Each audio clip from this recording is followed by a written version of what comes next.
Cuando empieza esta edad contemporánea, o sea, a partir de que la burguesía genera este estado de cosas de eh, romper con los modelos de reinados y comenzar a armar estructuras donde el sistema de leyes favorezcan el comercio internacional sin demasiadas restricciones, o sea, llámese, implementamos liberalismo, Adam Smith a la cabeza, eh, comienza no solamente las revoluciones liberales desde el punto de vista político, sino también la revolución industrial desde el punto de vista técnico o de organización de la producción.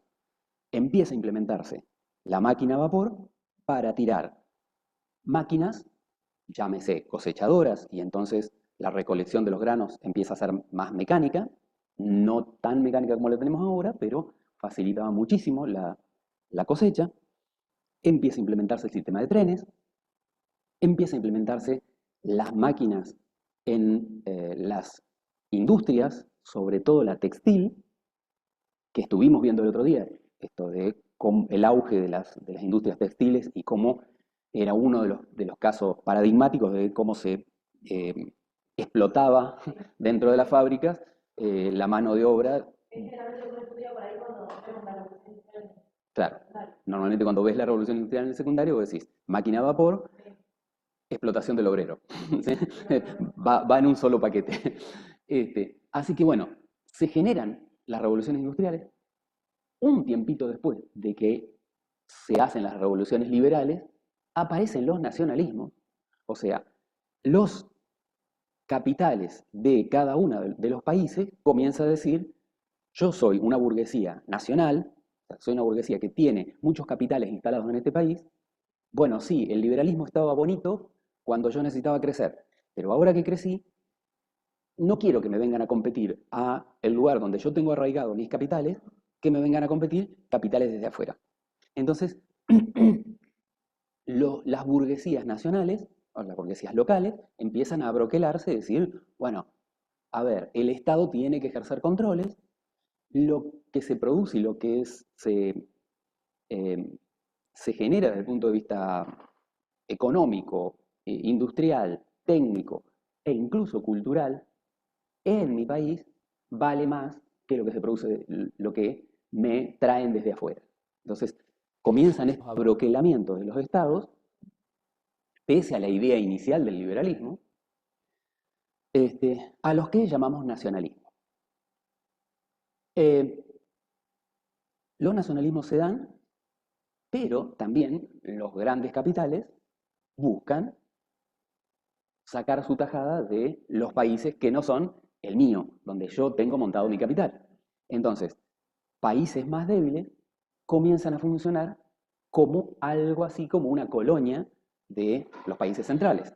Por eso es que hay una tercera etapa, a partir de 1870 más o menos, con lo que se conoce como imperialismo colonial. ¿Qué es imperialismo colonial? Grandes capitales que se meten dentro de otros países y comienzan a hacer negocios que le dejan gran rentabilidad a ellos y mientras tanto subyugan a toda la gente de ese país. ¿La subyugan a qué?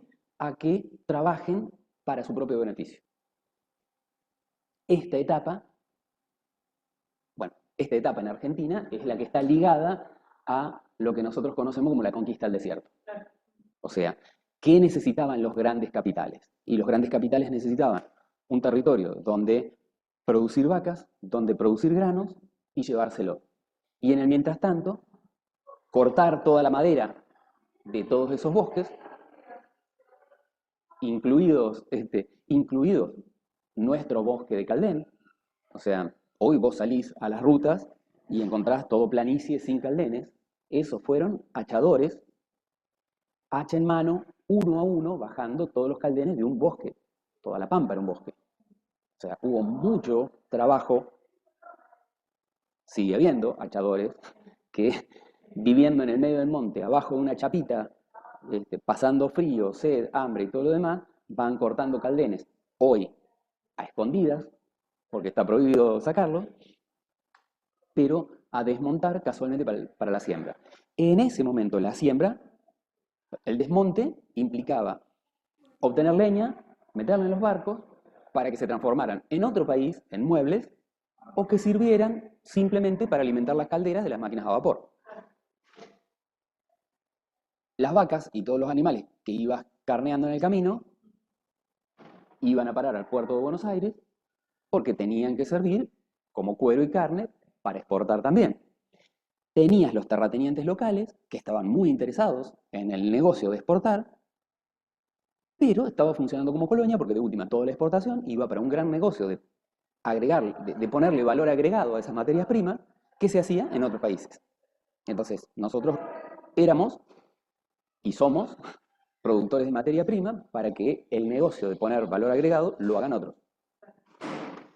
Y parece una soncera, pero cuando estamos hablando de valor agregado, estamos hablando de llevar a decenas o centenas de veces el valor de la materia prima al valor del producto elaborado. O sea, hay mucha ganancia en ese fabricar con materia prima algo que sirva. O sea, cuando vos tomás, hay un grafiquito que cuando lo encuentre se los cuelgo en WhatsApp.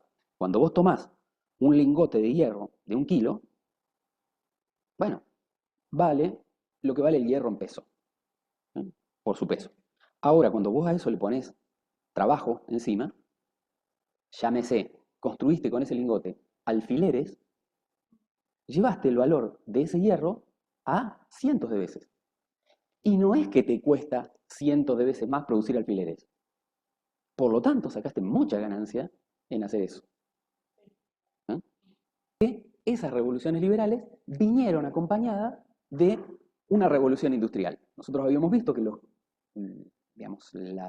principales cerebros generadores de la revolución industrial habían sido la sociedad lunar, ese grupo de científicos, de pensadores que se reunían en Inglaterra, en la ciudad de Birmingham, se reunían básicamente todas las noches de luna llena, o sea, más o menos una vez por mes, a ver los avances que iban teniendo. Y diseñan un montón de estrategias para tener mejores resultados en la producción. Entre esas estrategias para tener mejores resultados en la producción está la del motor a vapor, el que nosotros tomamos como centro de lo que fue la primera revolución industrial. ¿Qué beneficios traía el motor a vapor? Bueno, lo podías implementar en cosechadoras y tener una cosecha mucho más rápida con menos empleados. Lo podías implementar en trenes y entonces tener traslado de mucha más cantidad de materia prima con menos empleados y con menos gasto de traslado que andarlo llevando en carretas, como en otras épocas. Y lo podías implementar dentro de la fábrica para tener una producción industrial, para ponerle valor agregado a las materias primas en una producción industrial.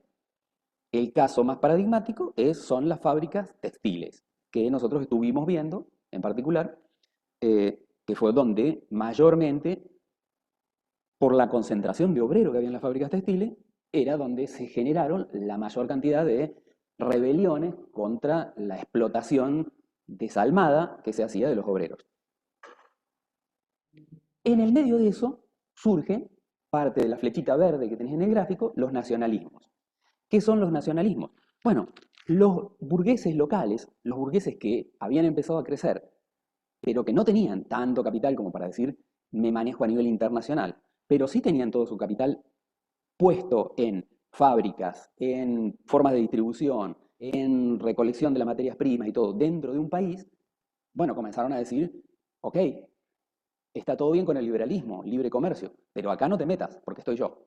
Entonces comienza una cosa de el resguardar las naciones a el embate de otras. Comienzan a surgir los nacionalismos. ¿Cómo surgen los nacionalismos? También surge la contrapartida, las grandes empresas multinacionales que intentan filtrarse dentro de los nacionalismos. ¿Cómo logran eso? Bueno, con un acuerdo entre las burguesías internacionales y las burguesías locales, las burguesías nacionales.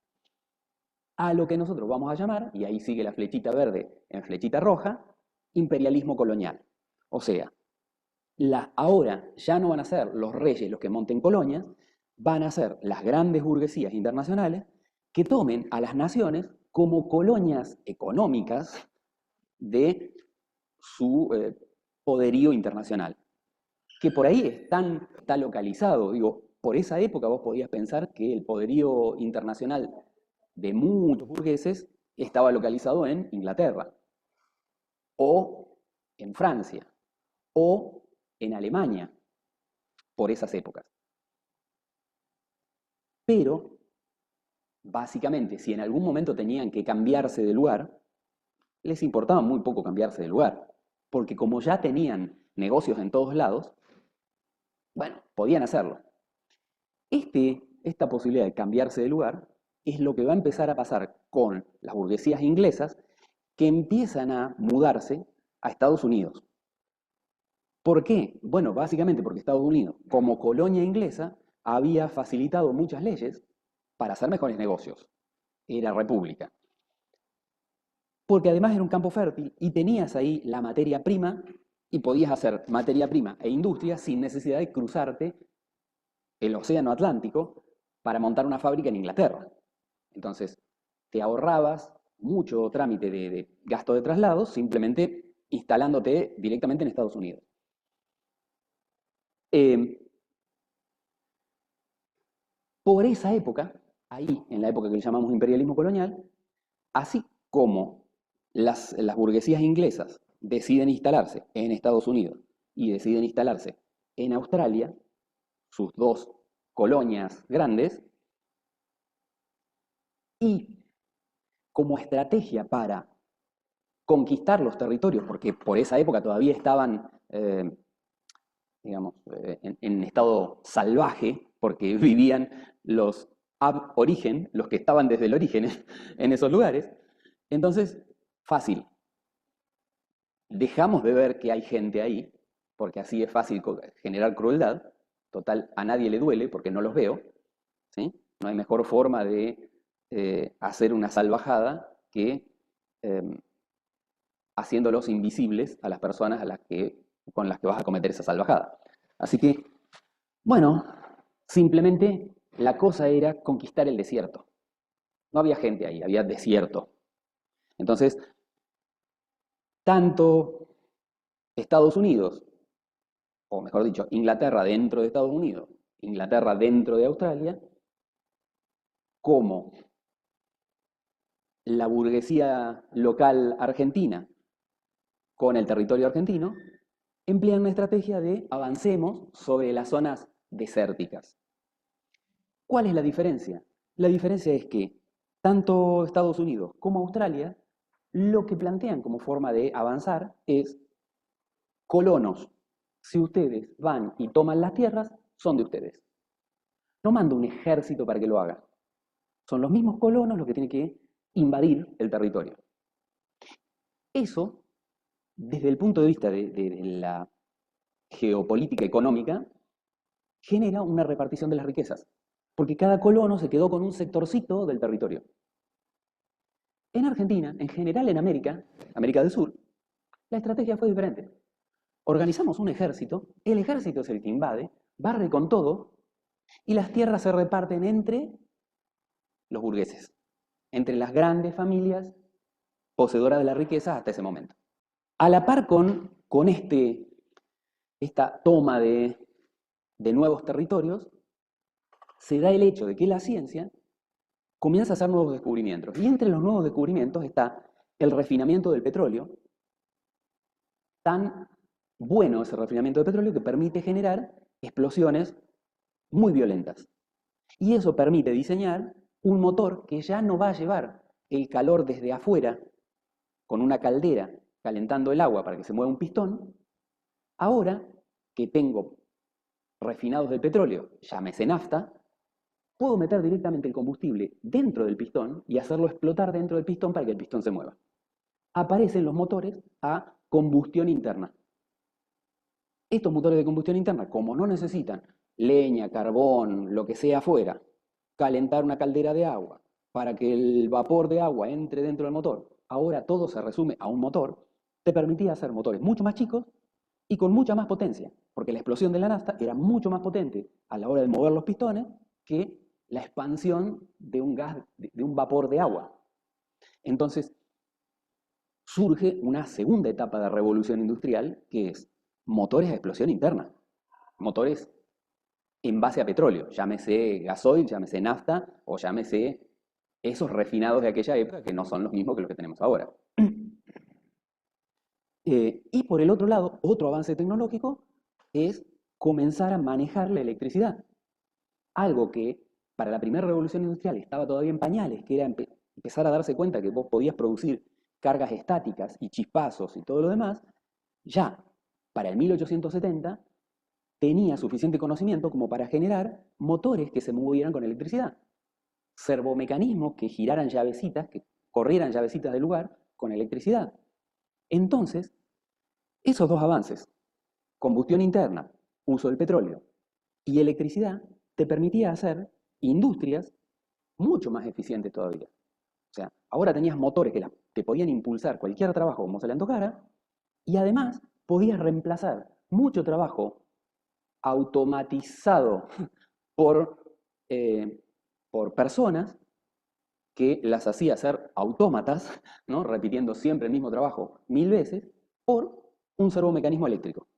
Y entonces muchas personas comenzaban a salir de los trabajos muy rutinarios, que genera, bueno, un shock industrial terrible. O sea, mucha más producción con menos personas trabajando y obviamente necesitas ya mucha más materia prima. Por eso es que se da este shock de el imperialismo colonial, esto de salgamos a buscar materias primas a todos los lugares no explorados hasta ahora, a todos los lugares desérticos. Hasta ese momento el indio viviendo allá lejos no me molestaba, ahora el indio en su territorio me molesta, porque en realidad lo que me molesta es que toda esa materia prima desaprovechada no la pueda usar yo.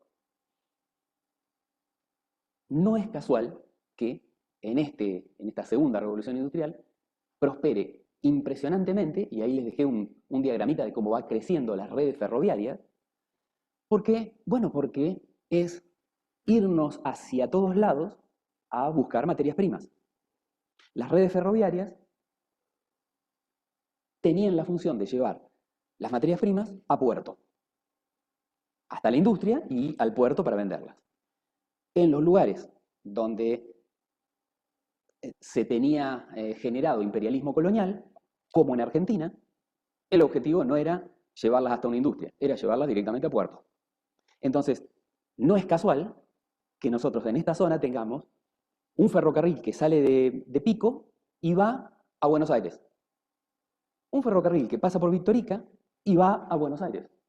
Un ferrocarril que pasa por Santa Rosa y va a Buenos Aires. Uno que pasa por el Parque Luro, se hizo llevar un ferrocarril hasta el Parque Luro y va a Buenos Aires. A uno hoy en día diría, ¿por qué no se les ocurrió hacer un ferrocarril que cruce Pico, Victorica, Santa Rosa, Parque Luro y, no sé, y que se una con Bernasconi y todo, Bahía Blanca? ¿Sí? Digo, uno que vaya de norte a sur, no de oeste a este, todos al puerto de Buenos Aires. Bueno, porque la finalidad era no conectarte a vos, habitante de esos suelos, para que tengas una vida social más plena, para que hagas tus actividades y qué sé yo. A nadie le importaba tus actividades. Lo que le importaba es que la materia prima del oeste se fueran al puerto de Buenos Aires y de ahí al Océano Atlántico y a algún imperialista colonial que le ponía valor agregado a la materia prima. Pueden no creerme en lo que les estoy diciendo, pero les dejé ahí abajo el informe oficial de la Comisión Científica del Estado Mayor General de la expedición al Río Negro en esto de la conquista del desierto. Y decía, era necesario conquistar real y efectivamente esas 15.000 leguas, limpiarlas de indio de un modo tan absoluto, tan incuestionable, que la más asustadiza de las asustadizas cosas del mundo, el capital, destinado a vivificar las empresas de ganadería y agricultura, pudiera él mismo tributar homenaje a la eficiencia, a la evidencia. O sea, no, no deja ninguna cosa por decir.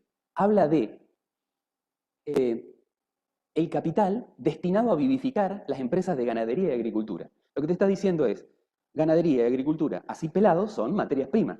¿Qué hace el capital? Le pone valor agregado. Entonces, ¿qué necesitas? Capital que venga a llevarse agricultura y ganadería para vivificarlo. Y, por el otro lado, limpiarla de indios. El problema es que estaban los indios ahí que no te dejaban hacer negocios. De hecho, el primer tiempo, cuando se implementa la curtiembre en Buenos Aires, el matadero, la zona de matadero, era un matadero de vacas, las cuereaban y salaban los cueros para mandarlos salados o curtidos a exportación. Claro, ¿de dónde sacaban la sal? Bueno, hacían expediciones en aquella época donde todavía los indios no resultaban un inconveniente y donde tampoco te interesaba demasiado conquistar grandes territorios, hacían excursiones hasta Macachín, donde estaba la Salina Grande de Hidalgo. Hoy nosotros la conocemos como Salto Sancla porque la tenemos en paquetes en las góndolas de los supermercados. Hacían expediciones hasta ahí, se llevaban sal en carreta y la llevaban a las curtiembres del matadero que estaba en Buenos Aires. Claro, pequeño detalle. Vas una vez, vas dos veces.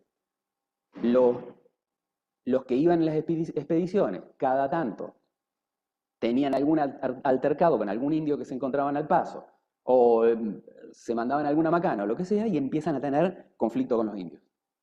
Conflicto con los indios que lleva a los indios y digan, bueno muchachos, nosotros les dejamos sacar sal de acá, pero vienen por tal lugar, no se escapan de ese lugar, no nos joroban a nosotros que estamos viviendo en aldeitas, en las cercanías. Y cosas por el estilo. Empiezan las redecillas y qué sé yo. ¿Cómo termina eso? Bueno, un plan general de la nación, invadamos todo. El indio molesta. Digo, fue un plan de negocios, no otra cosa. Frente a ese estado de cosas, un imperialismo colonial que iba invadiendo territorios, invadiendo territorios, invadiendo territorios. Sí, pero no era uno, eran varios imperialismos coloniales.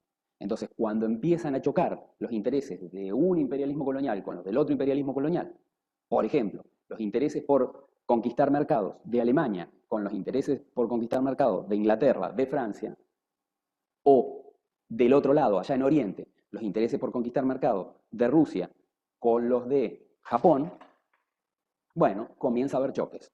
Japón con Rusia tienen una pelea, gana Japón, le sirve para, en esa pelea, generar la Revolución Rusa, ¿sí? Lo que nosotros llamamos la Primera Guerra Mundial, es un choque entre Japón y Rusia, y mientras tanto, la generación interna en Rusia, que estaba debilitada, de la instalación del comunismo.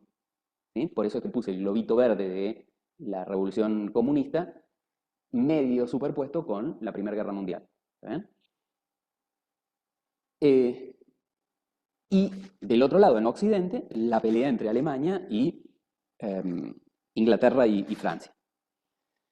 Claro, tenemos un periodo de entreguerra donde esta, eh, esta explotación fatal de la economía que hace que Francia e Inglaterra le pidan a Alemania, el perdedor de la Primera Guerra, que les pague todos los gastos de la guerra, hace que se genere ahí, y como coletazo en Italia, se genere lo que nosotros llamamos nazismo y fascismo.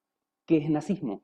Nacionalsocialismo significa el pueblo alemán dice, nosotros también tenemos derecho, las cosas que sean para nosotros, y se empieza a broquelar como idea de defensa.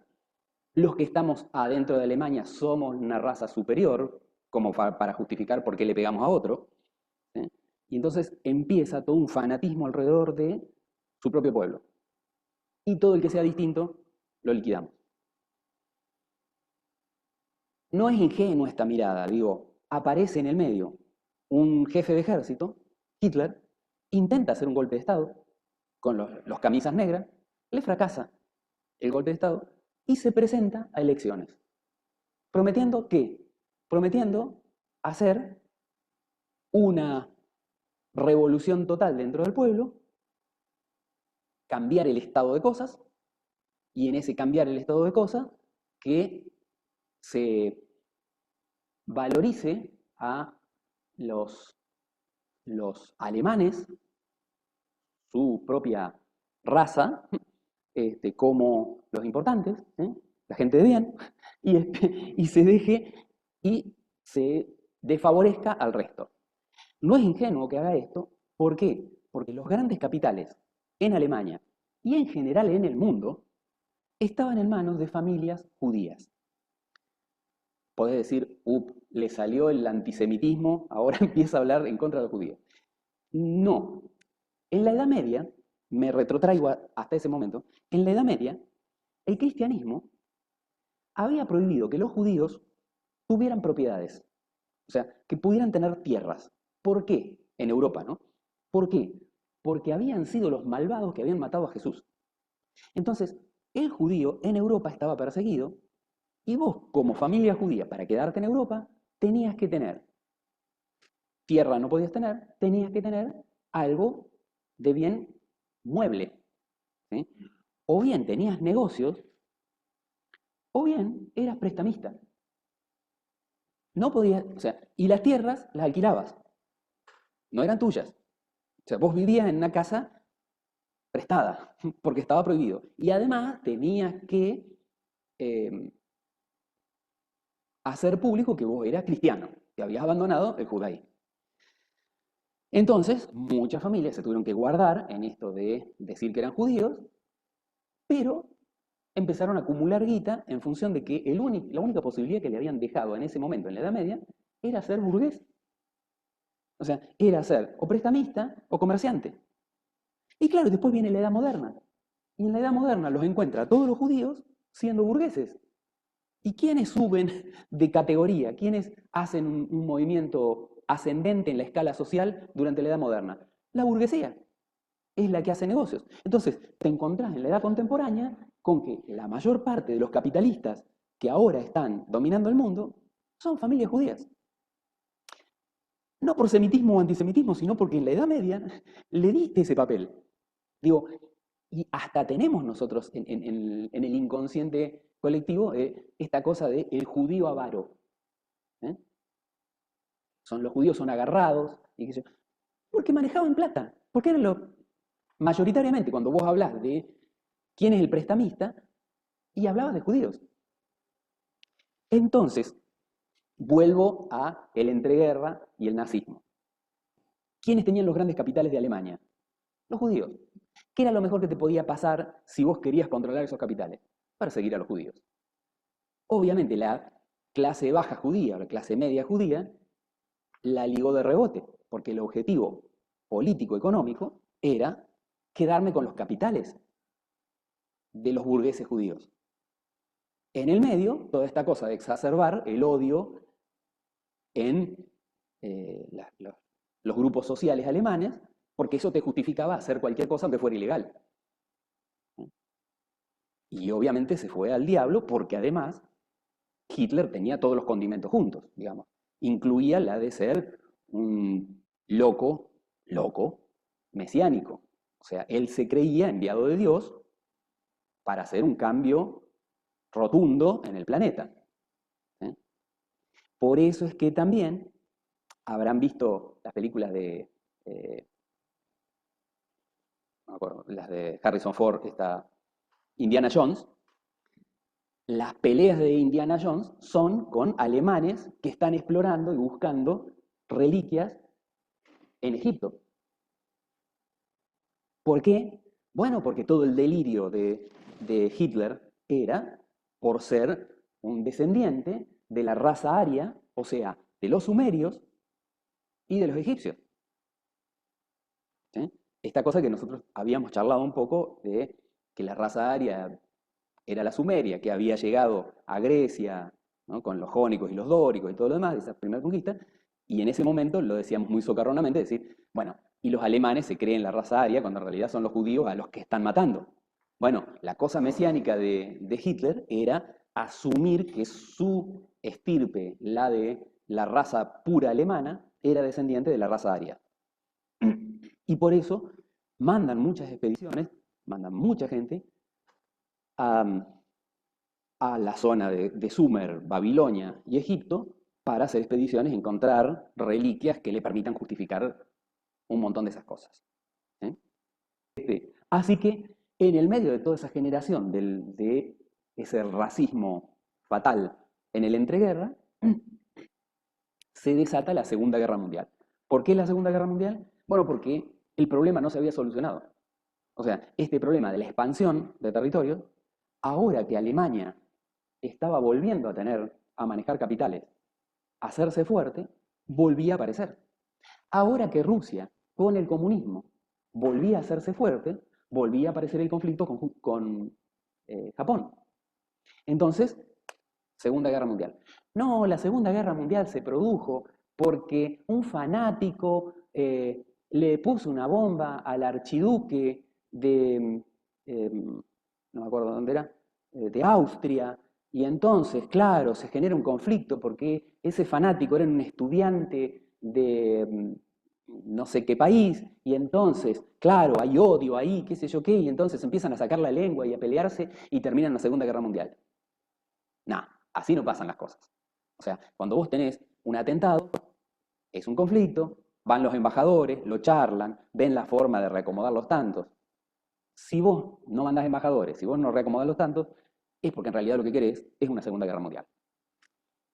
Y se produce. ¿Y por qué se produce? Porque había necesidades de los grandes capitalistas por tener más territorio. Ahí, durante la Primera Guerra Mundial, se, se produce la Revolución Rusa, la encabeza Lenin, pero después termina quedando Stalin con este modelo de toda la plusvalía o todas las ganancias de la producción se los queda el Estado y el Estado es el que decide cómo se redistribuye. Y la versión de Trotsky de decir, bueno, no, los que deciden cómo se redistribuye la plusvalía son los mismos trabajadores. Bueno, esa versión no prospera. Stalin persigue a Trotsky, lo manda a matar, lo hace matar finalmente. Trotsky se escapa a México, lo matan, lo encuentran en México, lo matan. Pero en el medio de las ideas de Trotsky prenden en España. Entonces, en España, fíjense, segundo globito verde, en España se produce la revolución trotskista anarquista, donde la mitad del pueblo quería implementar el trotskismo, la otra mitad quería que se siguiera con capitalismo. Lucha, de un lado estaba el Ejército Nacional, del otro lado estaban los partisanos, o sea, gente del pueblo que se auto, eh, eh, autoimponía el carácter de ser un soldado de la causa. Los mismos alemanes, los ingleses, los franceses, que estaban en contra entre ellos, pero todos proveen de dinero. Los rusos, estalinistas, le proveen dinero a España. ¿Para qué? Para que el general Franco, que se autodenominaba generalísimo Franco, derrotara toda esta movida trotskista y se quedara para normalizar el Estado español durante 40 años. Golpe de Estado de 40 años.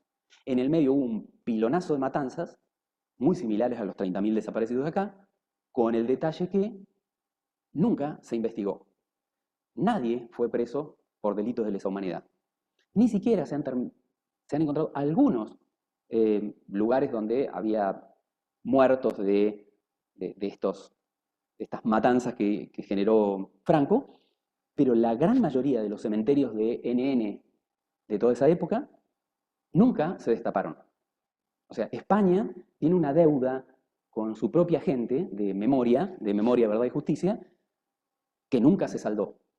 Por eso es que cuando apareció esta movida de la Argentina, con el grupo de científico forense, poniéndole nombre a los cadáveres, a los huesos de los NN y todo lo demás, fue un ejemplo muy fuerte para el mundo en general, porque en casi todos los países donde se generaron estas revueltas por intentar salirse del modelo liberal que se los comía, hubo muertos. Hubo gente que se quiso defender y que quedaron tapadas bajo tierra y a nadie le importó. Entonces, el fenómeno que generó Argentina en el mundo fue un shock interesante. De hecho, el equipo de medicina forense argentino fue a muchos otros países a generar asesoramiento y todo lo demás por estas movidas, ¿no? Segunda Guerra Mundial deja millones de muertos, millones de heridos y mutilados, pero lo cierto es que unos meses antes de que se termine la segunda, no sé, 4 meses antes, una cosa así, fíjense que en febrero, 11 de febrero de 1945, se juntan en Yalta casualmente en la isla de Crimea, si se acuerdan, de donde había salido el barco con Yersinia Pestia en la peste negra, misma isla de Crimea que hoy está en disputa con Ucrania por esta cosa de si somos o no somos rusos, ¿sí? Y la batalla de Ucrania, bueno, ahí se juntan ¿quiénes? Gente conocida. Este muchacho es Stalin, perdón, Stalin. Ah, el ruso, el del modelo comunista estalinista.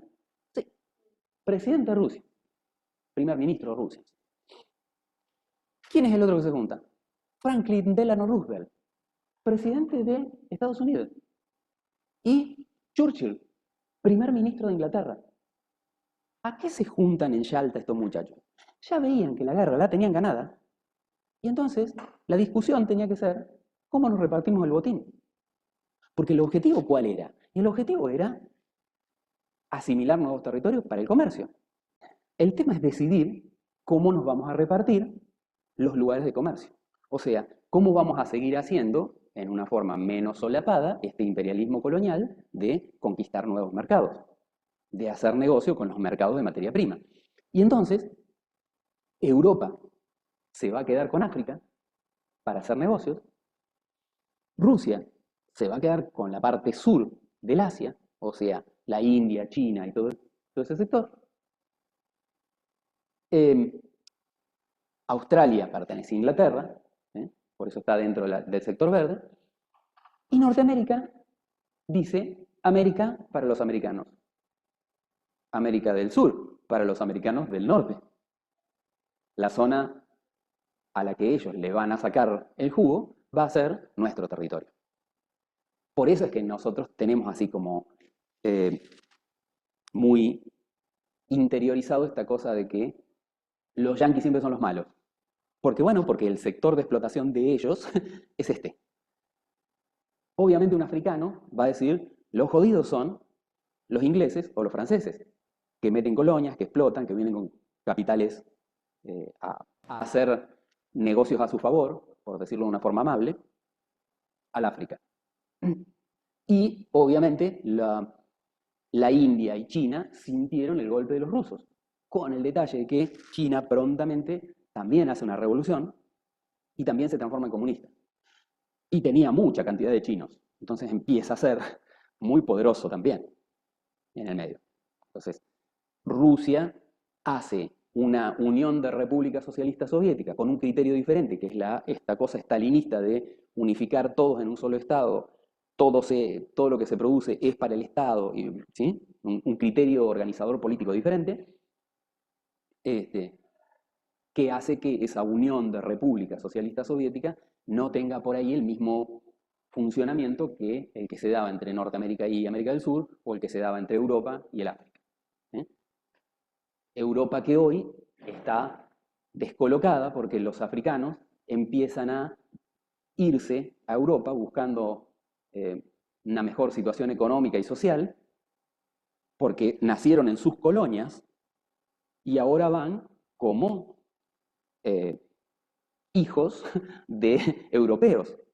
O sea, son colonos europeos.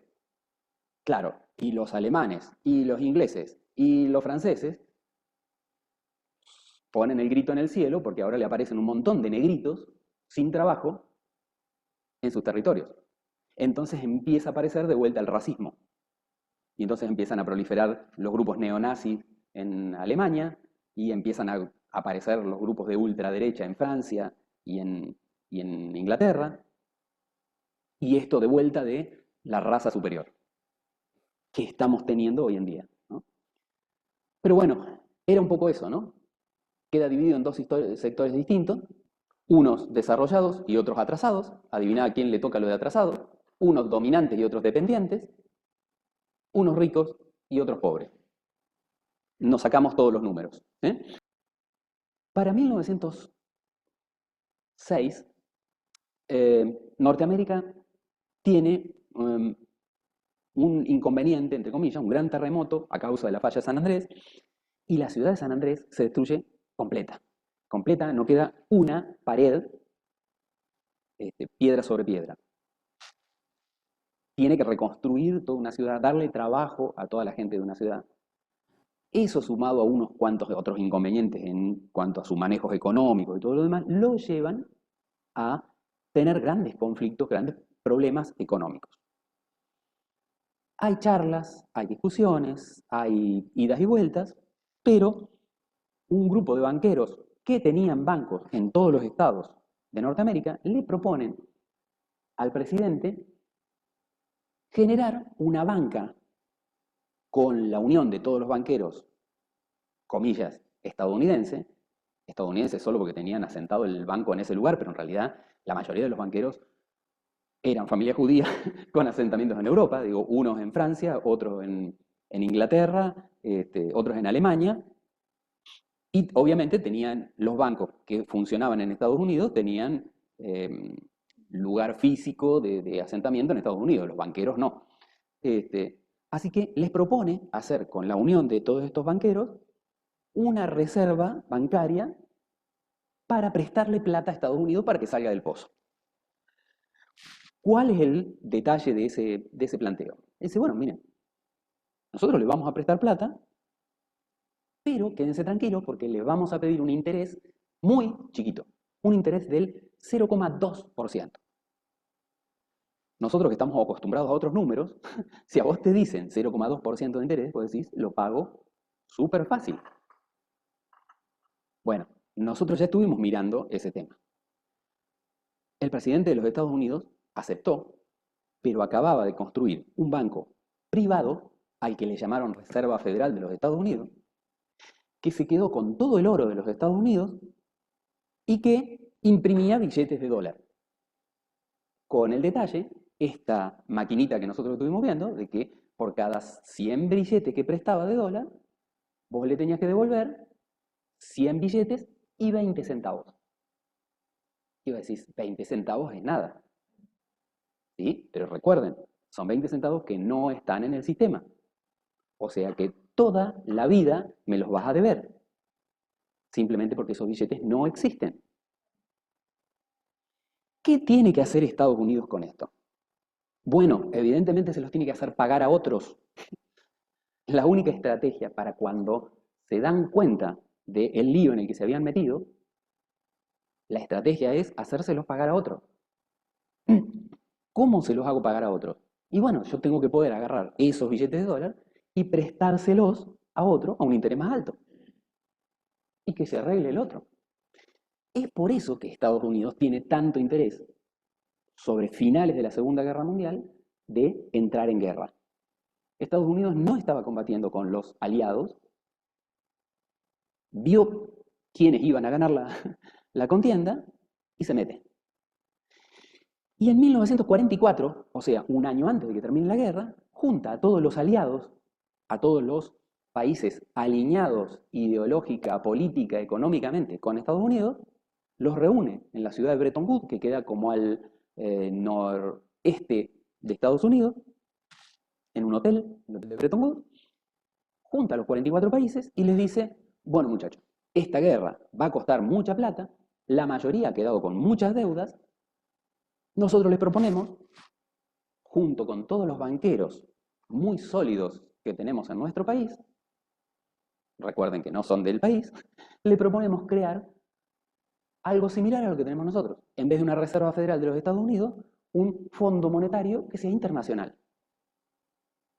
Bien, ese Fondo Monetario Internacional va a prestarle plata al que le haga falta, siempre viendo de mejorar la riqueza de las naciones, para el bien común, el bienestar general, enunciados, pero necesitamos que ustedes pongan el oro de todos sus bancos en este banco, esta reserva mundial, y la moneda con la que nos vamos a manejar de intercambio y de préstamo va a ser el dólar.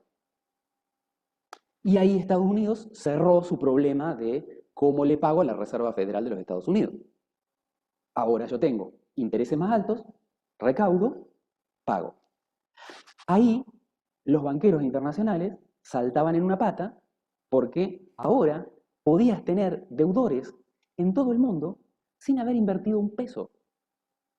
Porque el oro te lo dieron todos los países y vos lo único que le vas a dar a cambio es, te conseguís una impresorita e imprimís unos papeles pintados de verde y nada más. Te cuestan 10 centavos y vos decís, esto vale 100, mirá si habían hecho negocio. Se crea este Fondo Monetario Internacional y Argentina no entra en el acuerdo. ¿Por qué no entra en el acuerdo? Bueno, porque el presidente de Argentina considera que no hace falta entrar en el acuerdo. Argentina durante todo ese tiempo había sido neutral, había estado vendiendo producción para abastecer a los que estaban en batalla y todos los países del mundo le debían a Argentina. Las reservas que tenía Argentina eran impresionantes. Las industrias argentinas estaban funcionando a pleno. Había pleno empleo. Estaba todo espectacular. ¿Para qué necesito meterme yo con un banco mundial que lo único que me va a generar es deuda? Argentina no entró. Claro, no entró, pero para 1955 la burguesía local, llámese la derecha de nuestro país, muy desconforme con el modo de gobierno, acuerda con el ejército argentino, con una rama del ejército argentino, la Fuerza Aérea, bombardean Plaza de Mayo, matan muchos civiles y el presidente decide claudicar en el gobierno. Golpe de Estado. 1955, para 1956, el gobierno militar decide entrar en el acuerdo de Bretton Woods, tener como banco prestamista al Fondo Monetario Internacional, y todo ese oro que ustedes ven en la foto, que es una foto del 46, o sea, después de que había terminado la guerra, todo ese oro va al Banco Mundial. Nos quedamos sin reserva de oro acá. El tema es, ¿cómo funcionan los bancos? Bueno, el banco, dijimos, no te va a dar el oro para que vos lo uses. Yo lo que voy a hacer va a ser imprimir billetes. O sea, un papelito que diga, si vos llegaras a necesitar el oro, yo me hago responsable de darte el oro y hacé de cuenta que este papelito que te doy tiene tanta validez como si tuvieras oro en la mano. Espectacular. Entonces, ¿cuántos papelitos de esos equivalente a oro hay? Bueno, para convencer a los países de que pusieran todo el oro en el Fondo Monetario Internacional, Norteamérica les dice, quédense tranquilos, porque cuando ustedes quieran recuperar el oro, lo tienen, ¿eh? Tranqui. Siempre, siempre, siempre, siempre, siempre. 35 dólares me parece que es, no quiero macanear. 35 dólares son equivalentes a una onza de oro. Así que, si llegan a tener algún problema, ustedes me avisan, ¿sí? Llegan a tener algún problema, ustedes me avisan, me vienen acá con los papelitos verdes y yo les devuelvo oro. Y acá no pasó nada. Ok, mientras tanto, esos papelitos te sirven para comerciar mucho mejor que andar acarreando oro. Bien, los papelitos, ya vamos a ver por qué tomamos el 1971 como inicio, pero la cuestión es que los papelitos que se imprimieron es la parte azul de este diagrama. ¿Eh? ¿Por qué se empezaron a imprimir más papeles? Bueno, porque yo tengo 10 lingotes. Ok, pero vos no me lo vas a venir a pedir. Entonces yo voy a hacer una cosa. Yo voy a prestar, no 10 billetes equivalentes a los 10 lingotes. Voy a prestar 10 billetes, pero además, si vos me depositas esos billetes, porque no los vas a gastar ahora, los depositas en las cuentas bancarias para que yo te los cuide, yo voy a tener, además de lo que presté, los 10 billetes que vos me depositaste. O sea que yo también puedo prestar eso que tengo, que tampoco es mío, pero que vos lo depositaste. O sea que yo puedo hacer préstamos, no solo de los billetes papel, lo que normalmente se llama M0, o sea, la plata dura, concreta, sino también un depósito de la plata que yo te presté, el M1. O sea, yo te estoy prestando sobre un préstamo. Claro, pero además vos cobrás y todavía no retirás la plata del banco porque la vas retirando a lo largo del mes. O sea que yo tengo asientos de los pagos, ponele, vamos a hacerla más general la cosa. Vos pediste un préstamo al banco y tenés plata, sos un empresario, y tenés plata para pagar sueldos. Ok, me debes a mí el préstamo, pero además depositaste la plata porque hasta fin de mes no lo vas a usar. Bien, yo puedo disponer de eso para préstamos. Bien, llega fin de mes, vos sacás esa plata, pero se la da a los empleados. Y ni siquiera sacas toda, pero le das a los empleados y los empleados van a ir retirando a lo largo del mes. O sea que mientras tanto va a estar depositada en el banco. Quiere decir de que yo puedo pensar en plata en función de lo que vos me debés, de lo que vos dejaste depositado y de lo que tienen los laburantes que no han sacado del banco todavía. Que no es la misma plata que yo te presté, es la que vos le debés a los empleados. Entonces, entonces empieza a aparecer un montón de, comillas, plata virtual de la que dispone el banco para hacer préstamos, que no es plata, billete, papel. ¿Por qué se creen que todo se está intentando bancarizar? Todo tiene que hacerse ahora con billeteras virtuales, con tarjetas de crédito, con no papel. Vamos al kiosco y compramos con Mercado de Pago. Porque en realidad te da o les da a los bancos la posibilidad de no tener plata en billete, papel, real, que es, digamos, la función biyectiva, lingotes de oro, papel, ¿sí? No tener esa plata, pero como tengo el asiento de que la plata está ahí y que no la vas a retirar y qué sé yo te presto en función de algo que hagamos de cuenta que vos lo tenés en el banco, que es un asiento bancario en una planilla de Excel. Si todos nosotros, usuarios de los bancos, nos pusiéramos de acuerdo en el mundo y dijéramos, quiero los billetes. Yo a partir de ahora quiero ir a pagar al kiosco en papel. Voy al banco y digo, quiero retirar todo mi sueldo. El industrial va y dice, quiero retirar todo mi préstamo. El que tiene depósito dice, quiero retirar el depósito. Quiebran todos los bancos del mundo. Porque de toda la plata que supuestamente tiene el banco, en papel, plata real, física, es solamente esa partecita azul que ustedes ven abajo. Eso pasó en Argentina, en el famoso corralito que se hizo en el 2001. ¿De qué se trató eso? Bueno, que la economía se estaba yendo al diablo, la gente empezó a ver que a los bancos les estaba escaseando el dinero, que estaban regateando cuándo gastar, cuándo no gastar, que no se daban más préstamos, que escaseaba el billete en la calle, y dijeron, voy a retirar mis ahorros. Y el otro dijo, voy a retirar mis ahorros. Y el otro dijo, voy a retirar mis dólares depositados. Y el otro dijo, y a los bancos no le alcanzaba para todo. ¿Qué hicieron en el 2001 los bancos y los gobernantes funcionarios asociados? Bueno, los gobernantes funcionarios asociados le pasaron el chimento a los bancos de que iban a meter un corralito, o sea, iban a prohibir que la gente sacara la plata que era de ellos, de los bancos, porque si no quebraban todos los bancos.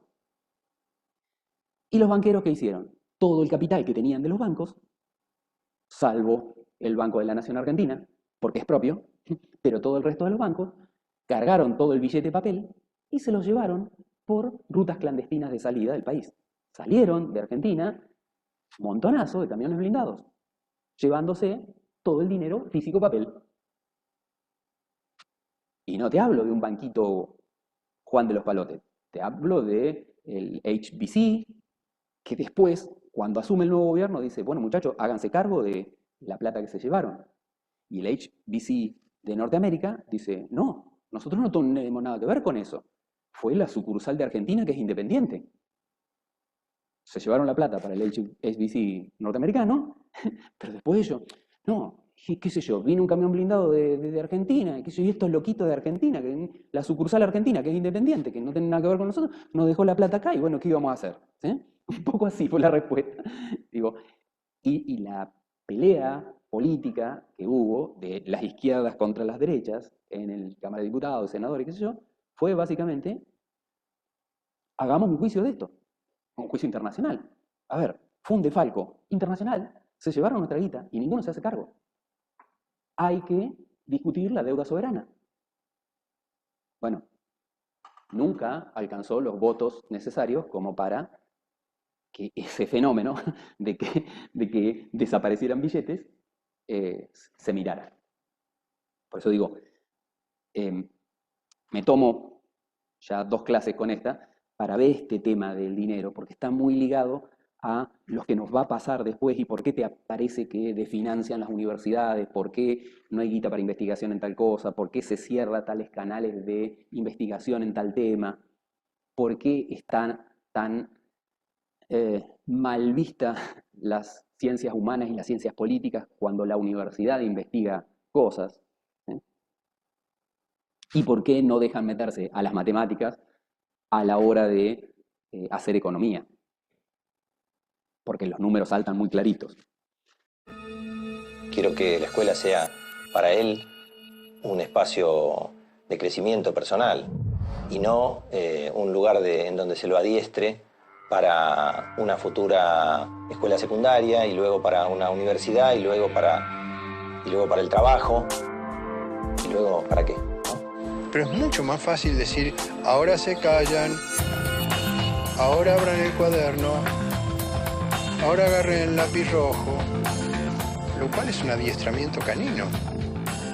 Eso no es educación.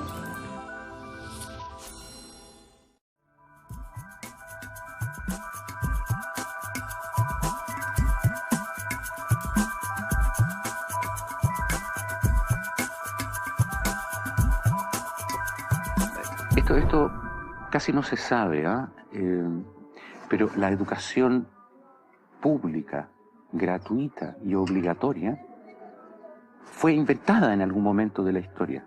Antes no existía. La educación en la antigüedad distaba mucho de lo que hoy entendemos por educación. En Atenas clásica, por ejemplo, no había escuelas. Las primeras academias de Platón eran espacios de reflexión, conversación y experimentación libre. La instrucción obligatoria era cosa de esclavos. Por otro lado, la educación en Esparta era más parecida a una instrucción militar. El Estado se deshacía de quienes no alcanzaban los niveles esperados. Había clases obligatorias, fuertes castigos y modelamiento de la conducta a través del dolor y el sufrimiento. Antiguamente la educación estaba en manos de la Iglesia Católica, por lo menos en el mundo cristiano occidental. Y fue recién en el siglo XVIII, en una época de la historia que se llama despotismo ilustrado, seguramente lo escucharon en el colegio, en donde se creó el concepto de educación pública, gratuita y obligatoria.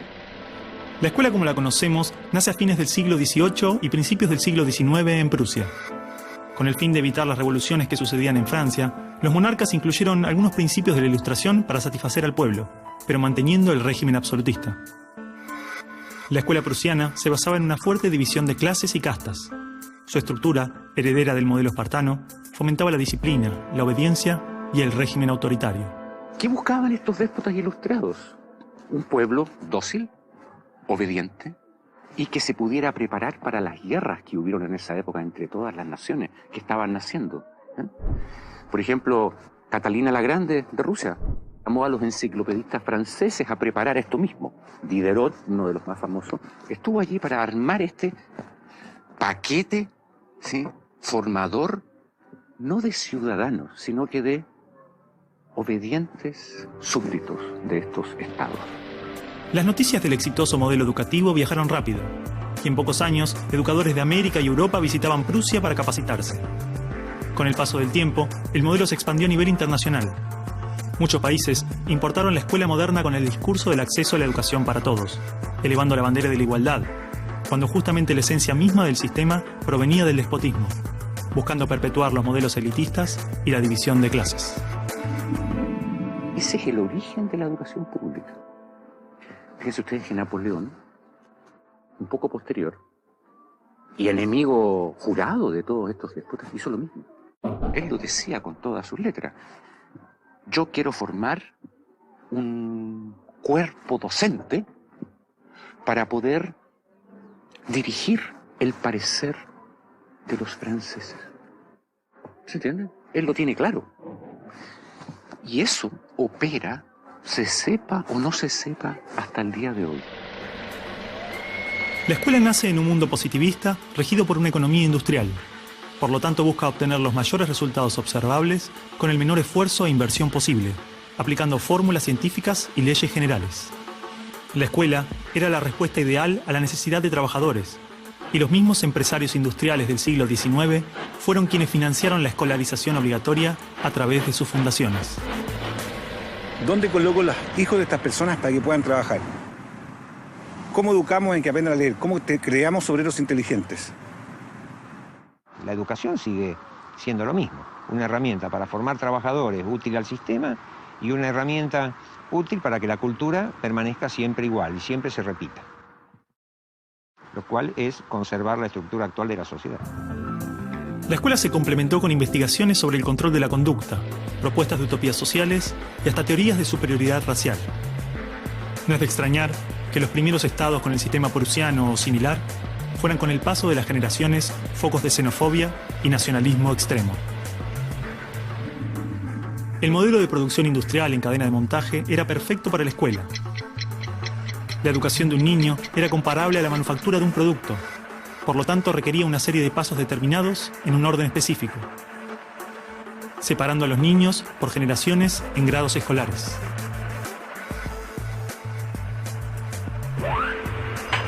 Y en cada una de estas etapas trabajaría sobre determinados elementos, contenidos que asegurarían el éxito, pensados minuciosamente por un experto. Digamos que el maestro es la figura que es la encargada de enseñar una serie de contenidos que tocan, porque alguien ha determinado así, en una edad determinada. Pero la educación no la preparan los biólogos. Y curiosamente muchas veces tampoco son educadores los que la preparan. Son administrativos. Son gente que no hace clases. En esta cadena, una persona estaría a cargo de una pequeña parte del proceso, insuficiente como para conocer el mecanismo en su totalidad, ni a las personas en profundidad. Un docente por año, por materia, cada 30 o 40 alumnos, llegando al punto de que el proceso termine siendo meramente mecánico. La educación, como la estamos viendo hoy, es administrativa. Hay alumnos que llegan, profesores que hacen clase, alumnos que se van, profesores que se van y al día siguiente se repite el ciclo. Un profesor estatal es un funcionario en que la autoridad le dice: usted tiene que enseñar esto, esto, esto y de esta forma. Porque hay que repetírselo a demasiados niños, con un profesor de demasiadas horas de clase y con pocas horas de atención de alumnos en forma privada. Entonces va a dirigir siempre a un grupo colectivo. Porque evidentemente si tengo 30 niños, no puedo pretender que todos los 30 niños quieran hacer lo mismo al mismo tiempo. Este sistema de cadena de montaje, que nace con el taylorismo, fue aplicado tanto en la industria, la escuela y el ejército de diferentes países y culturas de Occidente.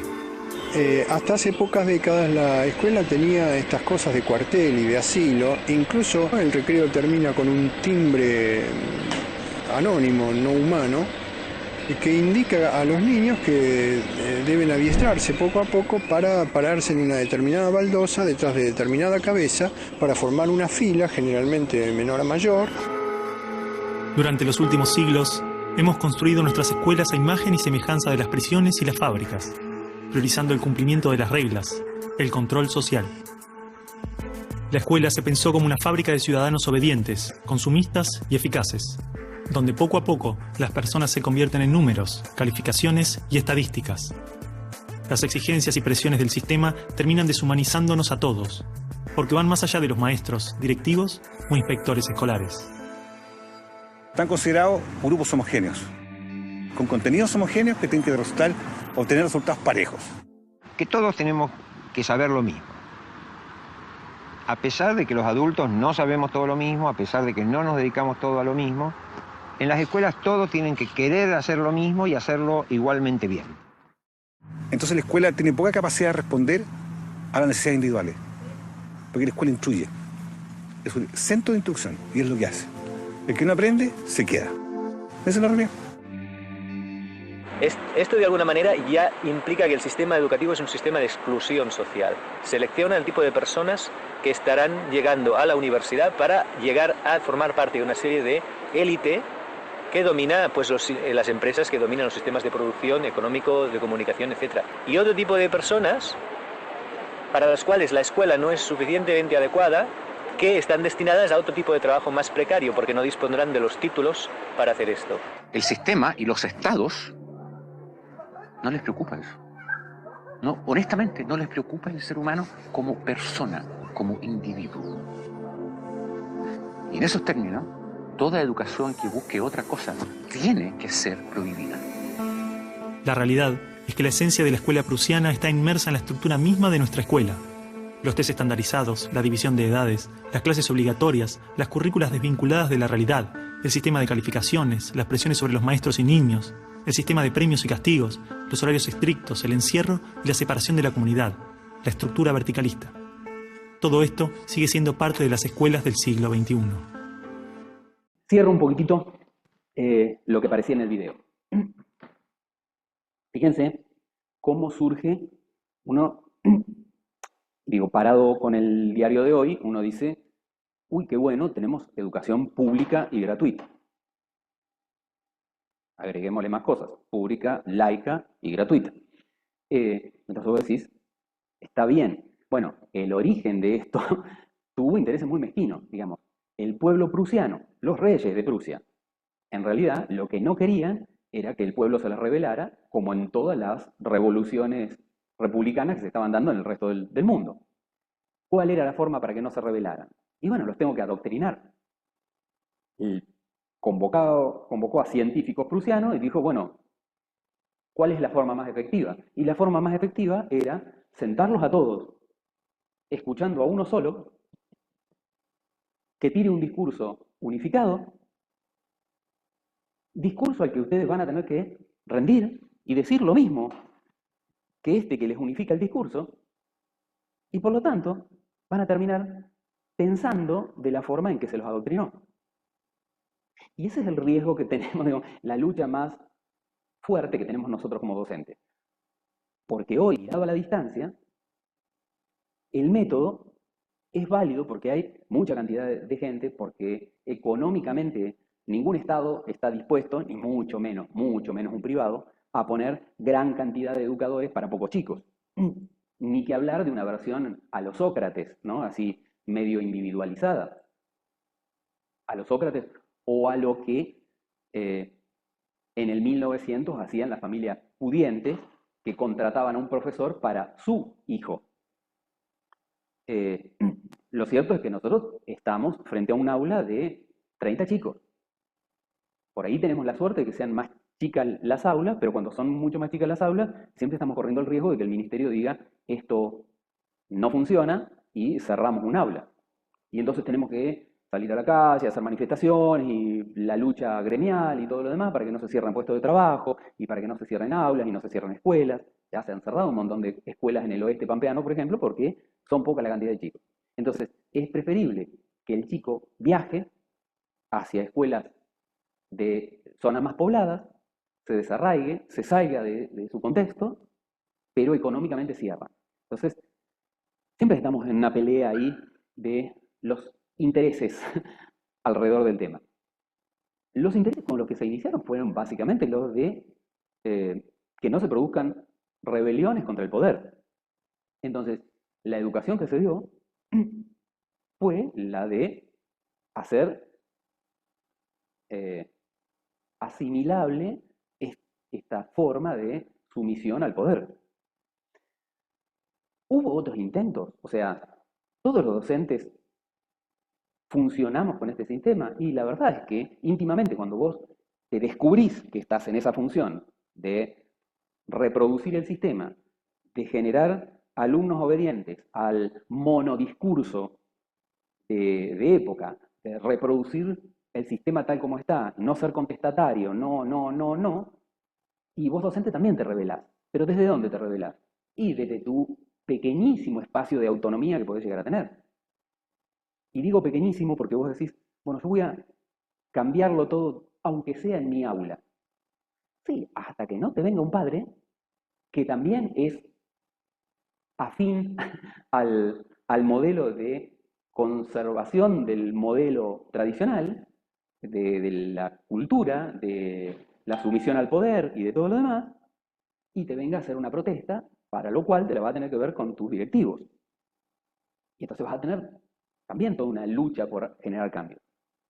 Hubo intentos por hacer otro tipo de sistema de educación masiva que, aunque sea un poco rompiera con esto de que la transmisión cultural sea la del poder hegemónico y que vivamos reproduciendo lo que ya fue.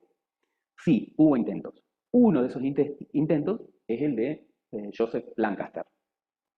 La escuela lancasteriana, ¿qué intenta hacer? Intenta que sean los mismos alumnos, o sea, el mismo pueblo, el que se autoeduque. ¿Cómo lo plantea? Bueno, plantea el tener alumnos guías. Lo implementa en Europa, todo el mundo empieza recontento con el sistema. ¿Por qué? Porque con este modelo vos necesitabas solamente un docente que fuera supervisando todo.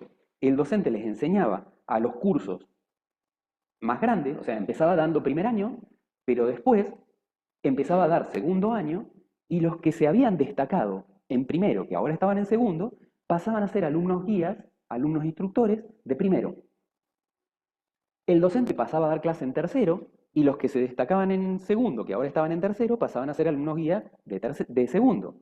Entonces, finalmente el docente lo que tenía que hacer era supervisar el sistema, y con un solo docente cubrías más cantidad de alumnos. Y eso a un modelo taylorista o fordista, este modelo de el sistema del máximo beneficio, de optimizar los beneficios, le cerraba perfectamente.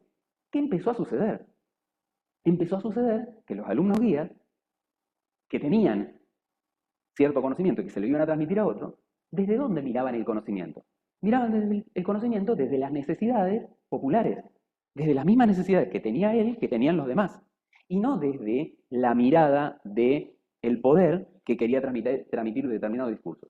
Entonces, cuando esa escuela lancasteriana empezó a dar frutos, los egresados que tenía el sistema educativo, que en ese momento era para poder ser mano de obra calificada en las fábricas, empezaban a ser tipos contestatarios contra el sistema.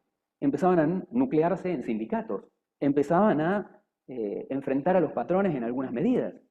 Claro, había generado gente pensante, no gente reproductora del modelo. Eso no funcionaba. Lancaster se tuvo que ir de Europa. Y logra implementar ese modelo con la revolución que se estaba generando acá de Bolívar.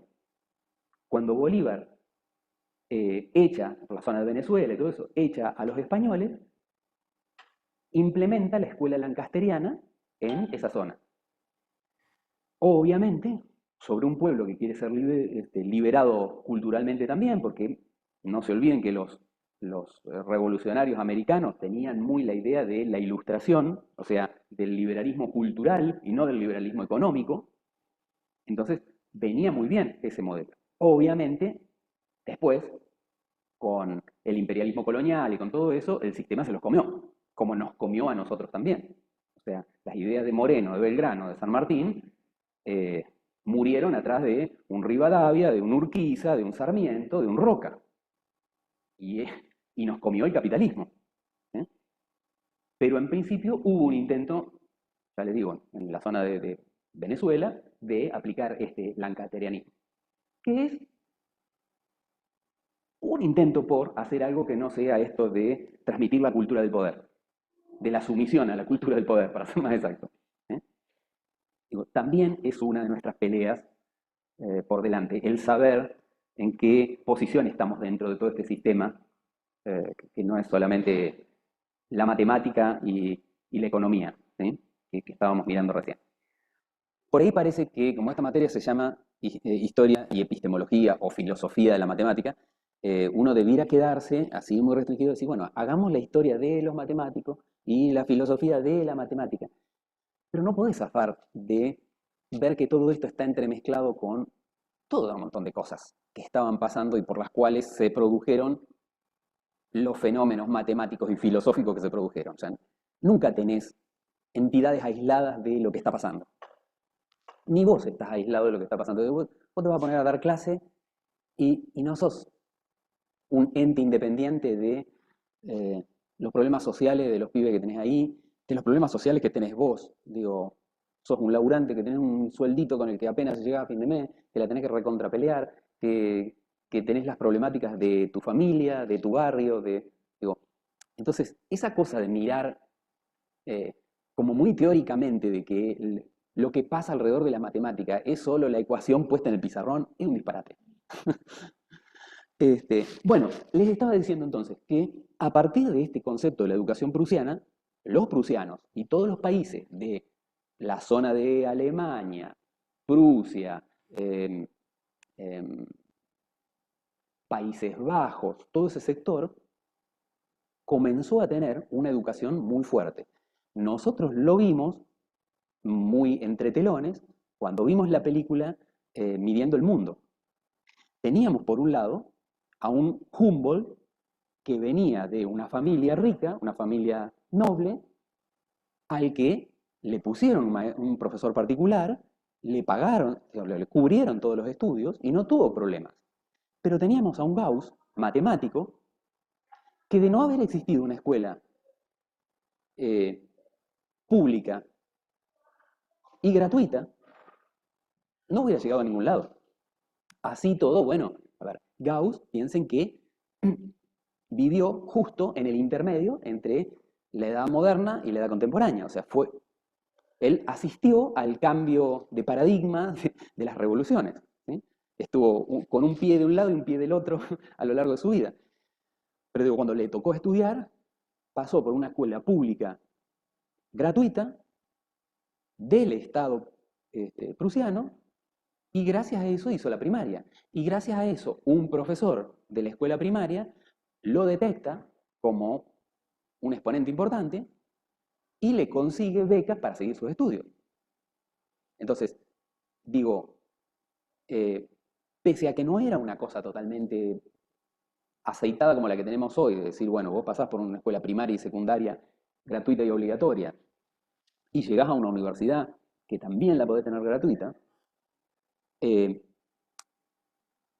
tenían, sí, con este criterio de establecer una escuela primaria, una escuela básica, pública, con la idea de adoctrinar a la población, tenerla sumisa y todo lo que estuvimos viendo, también rescatabas de ahí personajes personajes sobre los cuales vos no necesitabas hacer demasiado esfuerzo para que adquirieran ciertos conocimientos o fueran por más. Y hago la aclaración de no hacer muchos esfuerzos, porque la mayoría de nosotros no somos Gauss. O sea, la mayoría de nosotros y nos cuesta, y rebotamos en algunas materias, y patinamos, y repetimos años, y todo lo demás. ¿Eso implica que somos descartables? Bueno, hubo muchos criterios de educación que sostenían esta cosa, digamos, si te quedabas en el camino, era problema tuyo. Son criterios políticos, es decir, bueno, si no tenés en forma innata las habilidades, bueno, nada, agarrá la pala, como se acostumbra a decir. Las habilidades se desarrollan. Entonces también es un criterio político, ideológico, el de que el Estado te fomente tu desarrollo para que vos seas útil, invierta, si lo querés ver desde el punto de vista económico, invierta en vos para que seas útil, no desde la mirada de agarrar la pala, que es una mirada de yo capitalista, que necesito mano de obra no preparada para que haga el trabajo que a mí no me gusta, sino desde el lado de un Estado que piensa comunitariamente y dice, cuanto más gente preparada tengo, mayor valor agregado le puedo poner a lo que produce mi Estado y todos nos beneficiamos. Entonces, la verdad, a mí me da cosita cada vez que escucho esa frasecita tan trillada de agarrar la pala. Porque te pone no solo en una posición de, bueno, yo no puedo agarrar la computadora como la haces vos, en vez de agarrar la pala, ¿por qué no cambiamos roles? Y la segunda cosa, porque el planteo de agarrar la pala también está muy ligado a la primarización del trabajo. Un trabajo para sacar materia prima y no para producción elaborada, que también es todo otro posicionamiento ideológico.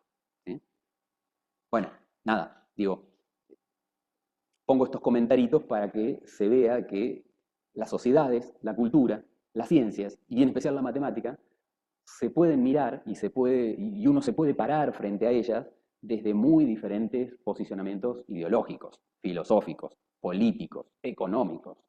No es solo el que le sale a hacer los cálculos que vaya para adelante y el que no, que quede en el camino, y que agarre la pala. De hecho, y vuelvo a la diapositiva que tenemos acá, de hecho, gracias a este posicionamiento de Estado, es decir, escuela pública, entre 1901 y 1914, el Estado alemán logra tener 14 premios Nobel. mientras Francia obtiene 8 premios Nobel, casi la mitad. Inglaterra, 5, un tercio. Estados Unidos, 2, una septimava parte. ¿Sí? O sea, Alemania descollaba impresionantemente en el mundo. Pero no solamente desde lo educativo.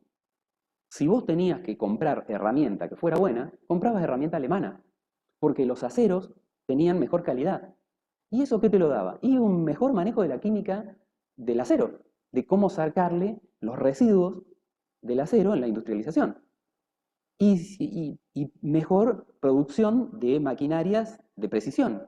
Y mejor elaboración de productos para la venta. ¿Por qué? Y porque atrás había un respaldo de ciencia aportando soluciones.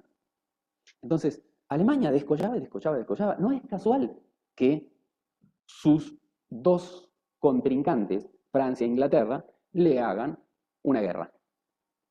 Porque eran 2 potencias que estaban ligadas a lo económico, pero también, inevitablemente, lo económico está ligado a lo intelectual. Entonces, digo, fíjense cómo todo va pegando junto en esto, ¿no? Y mientras tanto, Estados Unidos, nada, el lugar a donde migraban los capitales ingleses para comenzar a hacer aprovechamiento de la producción primaria e industrializarla directamente in situ, ¿sí?, en el lugar, no descollaba nada. El comentario respecto a cuál es la estrategia que va a seguir Estados Unidos lo dejo para un ratito después, donde vamos a conectar ahí en el 1900, cuando miremos los matemáticos sobre el 1900, vamos a conectar qué pasa ahí en el 1900 y cómo entra a jugar en esto de subir en los rendimientos de la ciencia los Estados Unidos en particular. Esta es una foto de la película Midiendo el Mundo, ¿sí?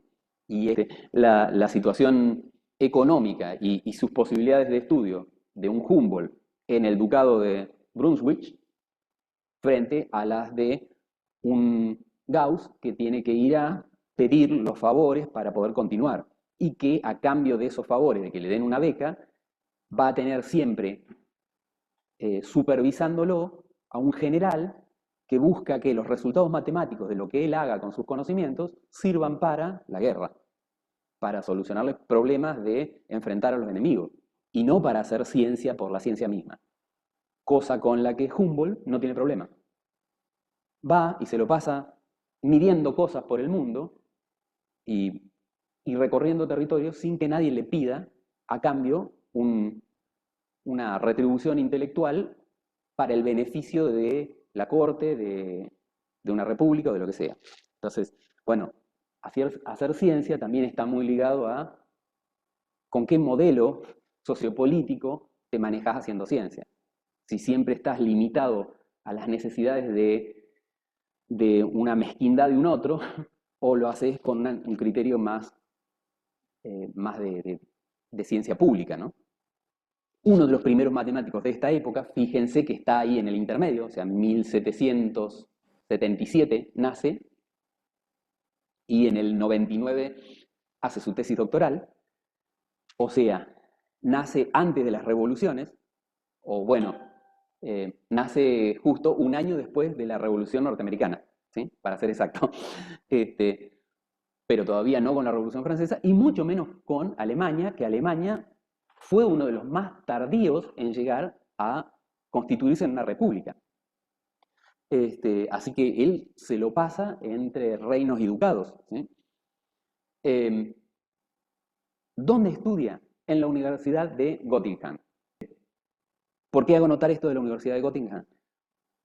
Porque Gauss va a producir un quiebre muy fuerte en lo que es lo que se refiere a matemática. La Universidad de Göttingen, en general, empieza a generar muchos científicos, sobre todo en el área de la matemática y la física, y empieza a descollar en el mundo con la producción de ciencia desde ahí. Entonces vos te vas a encontrar con que 2 de cada 3 científicos que hacen algo espectacular vienen de Göttingen, sobre todo en esta primera parte de la edad contemporánea, ¿sí?, con este impulso de la escuela prusiana, ¿sí?, que genera genera toda esta posibilidad de que todo ese semillero con facilidades intelectuales logre producir cosas. Así que, 1799, hace su tesis doctoral, así como para arrancar con el teorema general del álgebra. Con una cosita. Pero, descolla en qué? En casi de todo. O sea, va a estar trabajando en geometrías no euclidianas, va a estar trabajando en la medición sobre superficies esféricas, va a estar trabajando en los conceptos de límite, va a estar trabajando en sucesiones numéricas,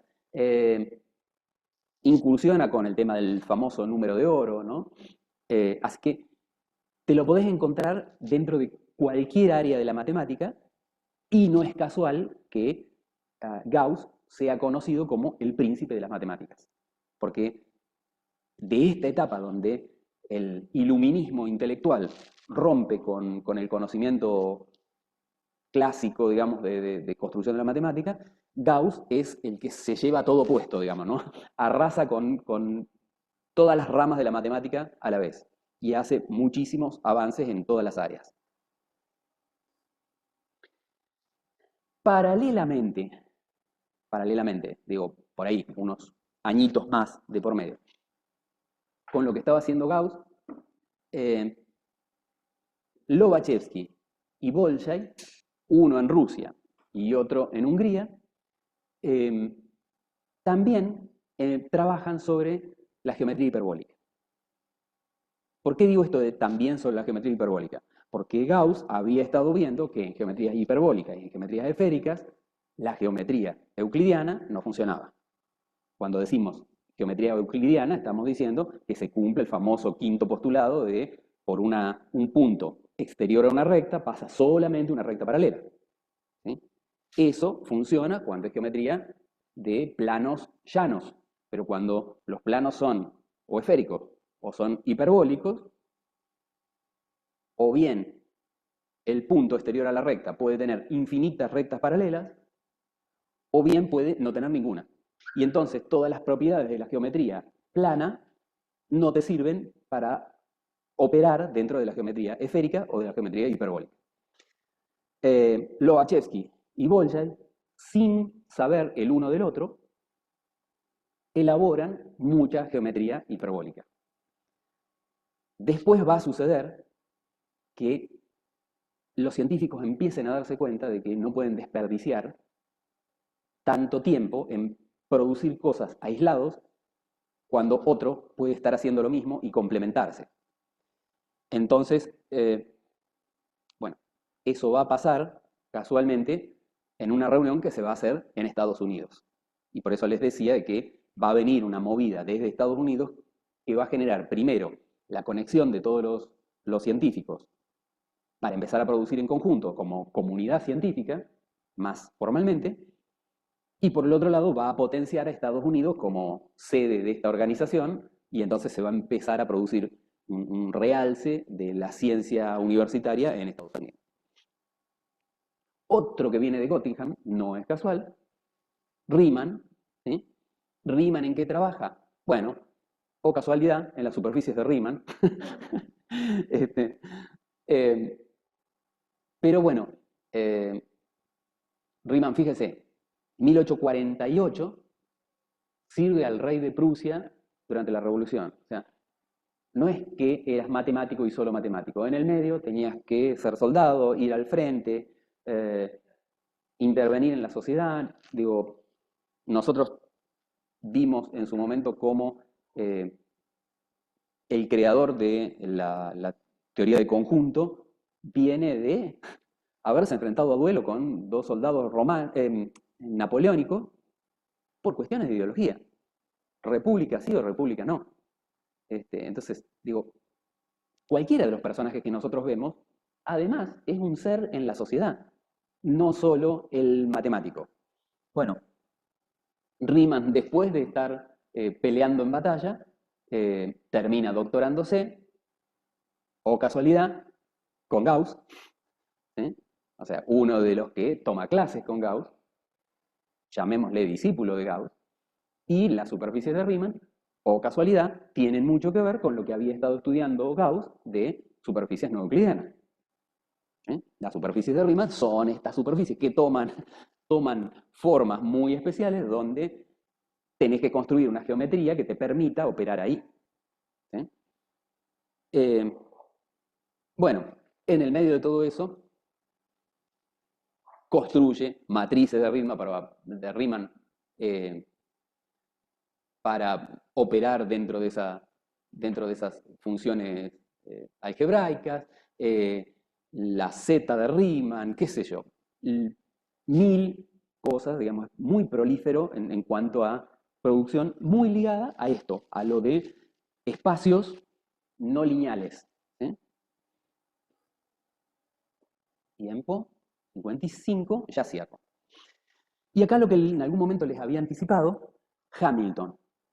Hamilton, viendo algo que había hecho Gauss y que ya casi 50 años después estaba muy generalizado, que era el concepto de los números complejos, Gauss, la parte fundamental de su obra tiene que ver con la teoría de números, con armar una estructura para entender cómo se complementaban todos los sistemas numéricos. Entre otras cosas, produce la idea de números complejos. Hamilton va a pensar esta cosa de decir, bueno, si en una recta de los números reales yo puedo pensar en una recta perpendicular de los números imaginarios, ¿por qué no en un espacio de 3 dimensiones y JK no puedo pensar en el imaginario, perdón, X y Z, no puedo pensar en el imaginario de X, o sea, espacio Y minúscula, y una recta imaginaria al eje Y, o sea, el espacio de los números imaginarios J, y una recta perpendicular a los reales en la dirección Z del espacio de 3 dimensiones, y entonces unos imaginarios K, y entonces vos tenés un espacio tridimensional con imaginarios I, J, K. Pero ¿cómo operan X, Y, Z y J, K? Bueno, a todo ese modelo de X, Y, Z y J, K, o sea, de complejos en 3 dimensiones, le llama cuaterniones. El detalle de los cuaterniones es que cuando vos operás con cuaterniones, va todo bien, salvo por el detalle de que al multiplicar no se cumple la regla de los signos. Vos venías con números naturales, fraccionarios, reales, complejos, y todas las reglas de multiplicación se mantenían. Y ahora te fuiste a complejizar el volumen y la regla más elemental de la multiplicación, que es la regla de los signos, se fue. No te sirve más. Bueno, en el medio hacen toda una tabla de multiplicación de reales e imaginarios, ¿sí? Que como verán, positivo por positivo da -1. ¿Sí? Tratando de encontrar alguna regla para unificar todo eso, cuenta la leyenda que el 16 de octubre de 1843, paseando por su mujer de visita en Dublín, pasa por el puente de Dublín, el Brom Bridge, y se ve que no tenían una conversación muy amena con la mujer, porque ahí se le ocurre cómo unificar a todo este sistema numérico, y es donde desarrolla esta idea de I al cuadrado es igual a J al cuadrado, es igual a K al cuadrado, y es igual a I por J por K, que es igual a -1. ¿Qué era lo que le faltaba para cerrar esta idea de cómo se complementan los espacios? Y cuenta la leyenda que lo dejó anotado en una piedra en el puente.